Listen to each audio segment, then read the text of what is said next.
Բարև ձեզ։ Եթե Ռոսսելխոզնadzորում դեռ մնացել են նամուս ունեցողներ, գոնե կամաչեն հայկական ապրանքների արգելքին ռուս քաղաքացիների արձագանքից։ Եվ գիտեք ինչն է ռուս հասարակության այդ սյուր ծաղրանքի պատճառը։ Ռոսսելխոզնadzորը արգելանք է դրել, պատկերացնում եք, հայկական ծիրանի վրա, որը դեռ ծառի վրա է, խակ, ցոգոլ վիճակում։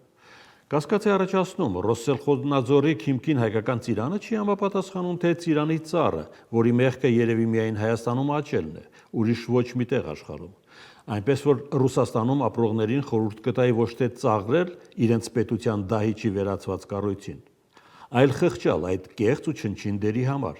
որն ավելինը սեմացավ շանտաժով, թե հայկականը կփոխարինենք ադրբեջանականով։ Հիմա տեսակ ով տվեց նահանջի հրամանը։ Հայաստանին խնդրելով չլքել ԵԱՏՄ օթյակը, ուրի դեպ մեզ ոչ թե հրավիրել են, այլ պարտադրել, եւ որի տերերը հիմա էլ առաջարկում են հանրաքվե, թե բա ԵԱՏՄ-ում լինել-չլինելը թող հայ ժողովուրդը որոշի։ Լավ առաջարկ է, երևի ժամանակին այդպես էլ կլինի։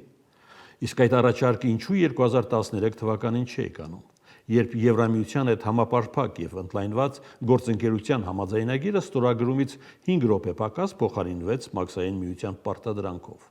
Ինչ այդ ժամանակ հայ ժողովուրդ չկար, որին օգնեիք, այն սրտացավ նենգությամբ, որով հիմա եք օգնում, անունն էլ դնում դաշնակցային օգնություն։ Գիտեք, քիչ էր հավանական, որ հայաստանցին այդ ճղճիմ թակարդը դեռ 2013-ին չէր մտնի, միգուցե հենց 2013-ին հաջորդած աղետաբեր շղթայից խուսափելու վերջին շանսը չկորցնելով։